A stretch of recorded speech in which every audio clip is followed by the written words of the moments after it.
400 to 700 migrants coming daily through the San Diego County Welcome Center. Find out what they need to make it to their final destination. Chula Vista in desperate need of police officers, how they compare to departments here and nationwide. You now have to pay to play in Pacific Beach. The new parking meters have been activated.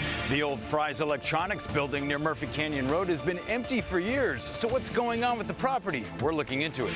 Ricochet the surf dog and her owner, Judy Fredono, leave behind a spirit of giving, the wave her friends hope San Diego catch forever. CBS 8 News, live at 6, starts now. A new welcome center is now open to help migrants find their footing after Border Patrol releases them. Good evening, I'm Jesse Pagan. Marcella is off tonight. I'm Carlo Cicchetto. Over the last few months, several thousand migrants have come through San Diego's Border Patrol facilities every week. CBS 8's Anna Laurel takes us to the new center that helps them keep moving to their final destinations. I'm here in one of the supply rooms. Once the migrants come here from Border Patrol, they need basics like soap, shampoo, even baby wipes. But here they focus on more than just their physical needs. Getting them to a place where they're calmer, giving them a glass of water, maybe some food, and then from there getting to that place where, okay, let's logically think this through. So we can connect you and come up with a plan. Mauricio Torre is with SBCS, the nonprofit the county put in charge of managing all the different advocacy and nonprofit groups that help asylum seekers once they get through Border Patrol and get released into San Diego. For months, they tried to operate at local trolley stations, where Torre says Border Patrol would drop off 400 to 700 migrants every day. The goal, to get them to their final destination. We're not just dropping people off. We sit down and we make sure that they have a plan of where they're going to go. Now, SBCS picks migrants up from Border Patrol and brings them to this new center that opened last week. They ask us not to show the location because of threats to their safety. And we shot this video with our iPhone because so many here are scared and traumatized. A lot of them are vulnerable and they didn't know how difficult this journey was going to be. They didn't know how perilous it would be. When they first arrive, they can charge their phone and get in touch with families and sponsors here in the U.S. There are interpreters. Other organizations offer legal services. Others help them find family if they got separated while traveling. Some of these individuals have gone through a lot, and you can see that they've gone through a lot. Imagine what they might need after traveling dangerously for weeks or even months to get here. This welcome center has all the resources under one roof. All of us are communicating, we're talking to one another, we're helping support one another, we're identifying gaps, and jointly we're making this concerted effort to help this population. In San Diego, this is Anna Laurel for CBS 8. Thanks, Anna. In Riverside County tonight, crews are making progress against the Highland fire. As of this morning, the fire had burned nearly 2,500 acres with 15% contained. We're waiting on an evening update. One firefighter has been injured. According to CAL FIRE, at least 7 structures have been destroyed, and at least 2 of those were homes. More than 1,200 firefighters are battling the fire on the ground and from the air. The Highland fire broke out near Aguanga on Monday. We still don't know what caused it. Late this afternoon, we learned Chula Vista City Council member Andrea Cardenas and her brother Jesus Cardenas, former chief of staff to Stephen Whitburn, are facing criminal charges, according to the district attorney. They reportedly used a federal program designed to help struggling businesses during the pandemic for their personal gain.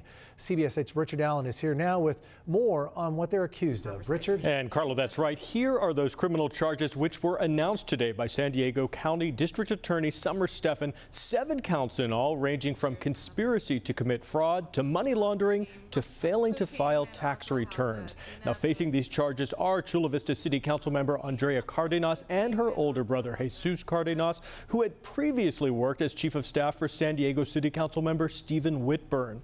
Now, according to the criminal charges filed by the DA, the two had applied for and received more than $176,000 from the federal government's Paycheck Protection Program back in 2021 through their political consulting firm Grassroots Resources. Now, on the application, they allegedly claimed to have 34 employees working for them, which according to the DA is not true. Instead, the employees listed enlisted worked for Harbor Collective, a marijuana dispensary in San Diego, a business which under federal law is illegal. Now, the charges also claim that Jesus Cardenas did not disclose that Grassroots was a political consulting firm, which would have made the business ineligible for a PPP loan. Now, those funds meant for businesses struggling to stay afloat during the pandemic were then funneled into the personal accounts of the Cardenas. In fact, according to the DA, Andrea used $33,500 of those federal funds to write a check out to her campaign for Chula Vista City Council back in 2021 when she was running for office. Now, we have reached out to both Andrea and Jesus Cardenas for comment. At this point, we have not yet heard back. They are scheduled to be arraigned in Superior Court on November 9th. Jesse and Carlo. All right, Richard, thank you. University of San Diego's executive director of athletics has resigned, saying he's leaving the university for another professional opportunity. But Bill McGillis isn't saying what that opportunity is. He came to USD in 2016 from the University of Southern Mississippi.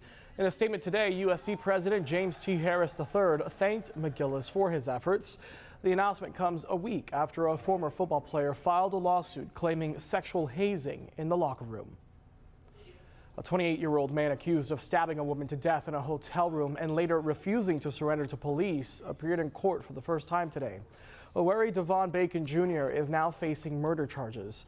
The court ordered us not to show his face. Investigators say Bacon barricaded himself inside a Days Inn hotel room in Del Cerro on Friday, prompting an hours-long standoff. He then stabbed Hondo, a police dog, after refusing to surrender. The SWAT team eventually took him into custody. As of right now, a judge has ordered a mental health evaluation. A man accused of killing a woman in Scripps Ranch 33 years ago has pleaded not guilty. San Diego police arrested Randall Euler last week after detectives reopened the cold case last year. So far, police have not said what exactly led to the arrest, but they do say Euler was already in jail for a probation violation. The 62-year-old was supposed to appear in court yesterday. His arraignment was postponed when he fell and injured his head in a court holding cell.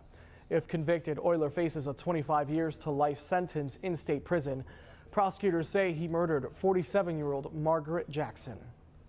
All over San Diego tonight, there are police departments facing shortages of officers, none more so than in Chula Vista. CBS 8's Shannon Handy dug into Chula Vista's low law enforcement numbers and found where other departments rank. Chula Vista is the second largest city in our county, yet has the lowest percentage of officers per capita. Outside San Diego, federal numbers show it is among the lowest nationwide.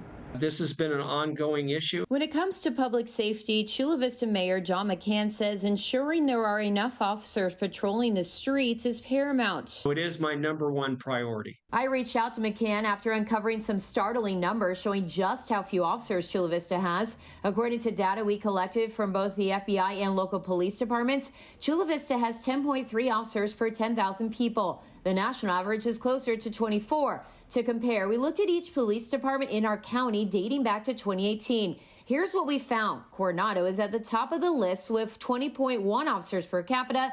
Chula Vista is at the bottom. In fact, one recent study by Wallet Hub found Chula Vista had the lowest officer per resident ratio out of the 182 cities they looked at nationwide. McCann believes there's a variety of contributing factors, including the high cost of living in San Diego County and because the public's view towards police has changed. I have been opposed to the defund police and devalue the police. And the challenge is that there are a lot of people in their 20s, in their 30s that don't see being a police officer as a favorable position. As for what's being done to help with hiring, for starters, McCann says officers are being offered more money to compete with other departments. Eventually, he'd like them to be within the top 3 police department salaries countywide. In April, we went off cycle and gave them a 5% pay increase, and their contract is going to be up. And we're going to start negotiations early next year. The police department is also casting a wide net to fill the 26 open spots it currently has, with a possibility of one day adding more. CBS 8 found a job posting advertised to students at MIT detailing a $5,000 moving bonus and a salary of up to $115,000 upon graduating from the police academy. Anybody that we believe is a qualified person, whether they're local or whether they're from back east, we would like to have them come to Chula Vista and apply. Despite its lack of officers, Chula Vista is actually considered one of the safest cities in our county. And according to that Walla Hub study, it ranks 54th in safety out of 182 cities nationwide. Reporting for CBS 8, I'm Shannon Handy. Thanks, Shannon. Still ahead tonight, a stabbing at a high school in Southern California. Plus, are the claims of contaminated Halloween candy real or a hoax? We verify. We are seeing some high clouds out there. We saw those rolling in from a weak disturbance to the south of us. But it was all about the heat today and still those dry conditions. We'll go ahead and take a look at how long that's going to stick around coming up. And up next, we're working for you and investigating another abandoned eyesore.